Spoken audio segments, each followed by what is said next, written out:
Hi, I'm Forrest. I'm an inner child coach and a healer, and I want to be your friend. And as your friend, I care a lot about you, and I want you to live your most enjoyable, freest life that you can possibly imagine. And so I'm here making a video about how to basically create your own reality by programming your subconscious mind. So let's do it. So this video is about basically how our thoughts create our reality. And I know you're like, what are you talking about? That doesn't make any sense. Let me explain to you. So we basically live inside of our minds. Like, we experience the world through our minds. For example, when you feel pain in your foot, really your foot is just picking up a receptor, and the neuron sends the message to your brain, and then your brain is like creating the pain in your mind just so you can like respond to your environment and basically like survive. Like, even when you're dreaming, you can definitely have an orgasm in your dream. Like, if you've ever heard of wet dreams, it's because even though you're not like living it in real life or whatever, like, you're still experiencing that through your thoughts and through your mind. Your mind creates reality. There are many ways to reprogram your subconscious mind. This video is going to focus on speech. Why are we focusing on speech? Because there's a chain of events, and this is all part of like what creates reality, right? Before your words ever come out of your mouth, it starts as a thought. And that thought is driven by an intention. So the intention is like, I'm hungry. The thought is like, let me go to the grocery store and get food. And then maybe somebody asks me later in my day, what am I doing? I'm gonna go to the grocery store. It becomes part of my speech. And then from my speech, it turns into an action. I go to the grocery store. So the chain of events looks like intention, and then it turns into a thought, and your thought turns into your speaking, like what you're saying, and then your speaking becomes reality. It's what you end up doing with your day.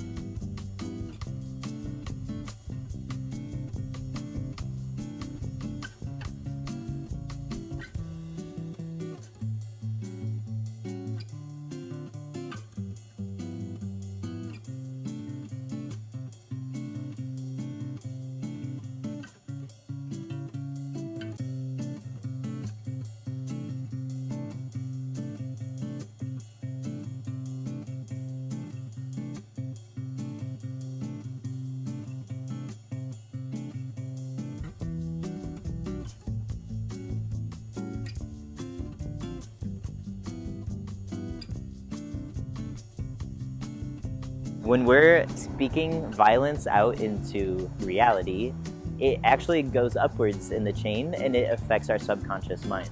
For example, what you could do to like take violence out of your subconscious everyday experience is to alter the phrase.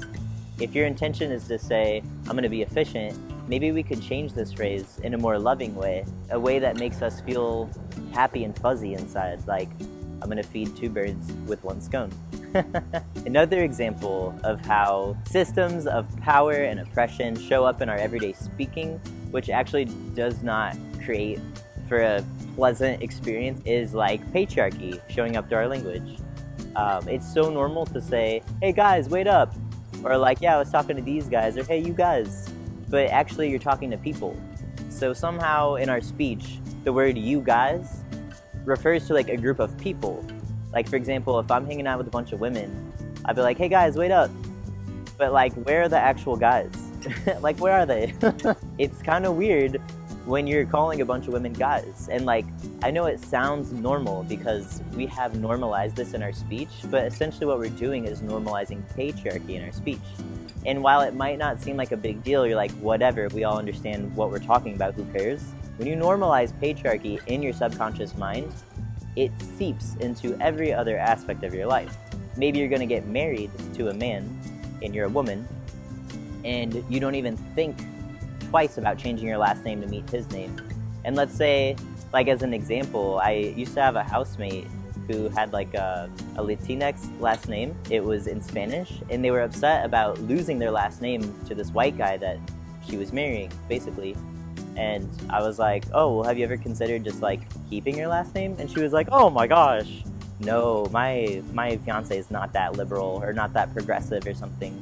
And I was like, progressive? You have like a legitimate concern. You like your last name and you want to hold on to your heritage. Like, it doesn't feel like an equal relationship dynamic if you think it's like an outlandish idea, or if it's like too much for your partner to handle about you like sharing maybe her last name, or even just like keeping separate last names, you know? So basically what I'm saying is like, our subconscious mind creates our reality. It all comes out of our subconscious, and we just project our reality into the world, and that's our human experience. So if you're like, oh, okay, now I get it. I see how patriarchy actually shows up in my everyday language. And maybe you're a feminist, and you don't have to be a woman, by the way, to be a feminist.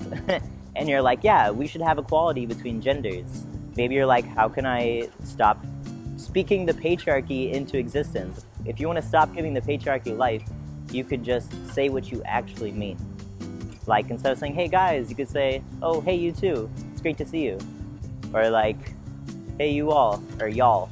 I actually started the practice of saying y'all, even though it was embarrassing for me because I come from Missouri, and I used to have a judgment against myself of like, ew, Missouri, gross. I don't know, I thought you had to be from a big city to be like an important person. Like, I was identifying with Missouri as like, this means I'm worthless, like who cares what I have to say if I'm from Missouri. It was actually like really confronting for me to adopt the word y'all in my everyday speech, because people have this stereotype about Missouri where like, yeah, in some places they do speak like y'all, like with a southern kind of draw, but not where I'm from, right? So like, I come from a city, St. Louis, and like people don't talk like that. And so I used to get made fun of or teased, like, oh yeah, you're from the South, right? Or like, oh, you're a hillbilly. So for me to say y'all, I was like, oh my God, this is really gonna make me look like a hillbilly. But my bigger commitment is to social justice and to activism and like changing reality. And one of the many ways I could do that is through my speaking. So like, yeah, basically I've gotten over that insecurity, because that's all it is, an insecurity, right? And like, I'm not gonna let that stop me from living my life. But now I'm used to saying y'all in my speech, but it does take time and practice to get used to. And if it feels weird or abnormal, that is positive feedback from your brain. Your subconscious, whenever it detects that a pattern is being disrupted, it'll put on the brakes. Like, whoa, this is requiring a lot of effort for me to like come up with words to change this pattern that has been so engrooved into my subconscious. So you're on the right track if it feels weird or uncomfortable, or if you have to think. But with time, it will just become second nature. And not to mention, like me as a trans person, I used to get misgendered all the time, and it would like make my days a living hell, basically. Like, anyways, I will not go into a story about that, but I used to abuse substances just because I could not handle going out into the public and like being interpreted as a woman and being called she or her. I could not stand it. It really upset me. When you say you guys, you're actually misgendering people. And like, if people are cisgendered, meaning they identify with the gender they were assigned at birth, like maybe it's not as big of a deal, but misgendering really, really, really is like an emotionally painful experience that is really disruptive to just like living life. And you can really be a trans ally, especially with non-binary people who don't identify as either male or female, by taking you guys out of your language. And like, if your intention is to take you guys out of your language, it takes time to get there. Be kind to yourself the way you would be kind with your best friend. And it's okay to make mistakes and to not get it 100%, but with time you will. All right, the last example I'm gonna give about speaking and how it shapes our reality is in Spanish. One of the ways that you can say wife is mujer, which literally means woman. So this is true in Portuguese also. I had a friend who was from Brazil in college, and he was saying like, do you have a woman, to someone that he just met, because English was his second language. And he was just translating directly from Portuguese. So what he meant to say was like, do you have a wife? But he said, do you have a woman? And like, you can understand how problematic that is, right, in speech, but to think like, when you're changing languages, how words create your reality, if your word for wife is woman, like, whoa. Talk about patriarchy, like you own a woman or something, like I have a woman, this is my woman, like, whoa. So yeah. Yeah, I think it speaks for itself. Like, words really affect your subconscious, and like, if that's the only way you know to relate to your wife, imagine what other ideas you might have about gender equality and like, if you're a man, like your superiority over women. Okay, so now I'm gonna give you an expression that actually plays into personal empowerment.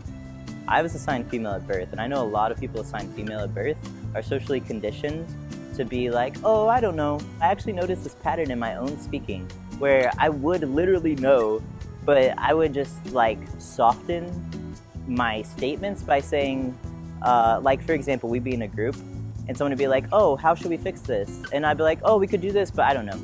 But like, I literally knew. So it actually takes away my power and my credibility when I tell everyone that like, here, I know something, and then I say, I don't know, at the end of it. It's like a way to discredit my own thought. And it's not like I was doing this intentionally. It was part of my subconscious programming. And so I took on this habit of catching myself. The first step is just to notice. When am I saying I don't know at the end of my speech? Once I started noticing it, I'd be like, oh my gosh, it's all the time. I can't believe this. Because when it's subconscious, you're not aware of it. But when you start noticing, it becomes part of your consciousness. And that's how you start changing patterns. And so every time I caught myself saying, oh, I don't know, I actually would say, yes, I do know. Or I would say what I actually mean. If I like literally didn't know the answer, I would just be like, oh, I'm thinking about that. Let me think for a second. Because sometimes in the past I would say, oh, I don't know, but really it just meant I was thinking and I needed a second to like figure it out. The way that we speak really does affect our reality. I've noticed that changing my pattern of saying I don't know at the end of my sentences has actually really helped me with my confidence. I hope this has been a helpful video. Really my intention here, see what I'm doing, intention, is to bring you more like freedom in your life and more enjoyment. Since our environment is full of weird stuff like war and patriarchy and you know, whatever, like maybe it doesn't impact you like straight up in your face all the time, but when the environment seeps into the subconscious and your subconscious starts programming your reality, it adds up, you know? It's like when you're holding a glass of water and you're like, oh, it's not that heavy, but then you're holding it for like 6 hours and you're like, oh my god, my arm's falling off. It really does add up over time. So even though this might seem like a small, simple thing, I really hope that these practices and this new awareness could help bring you some levity and some enjoyment and some more empowerment into your life. Because life is short, y'all. Let's make it a blast. Okay, I love you. Thanks for watching.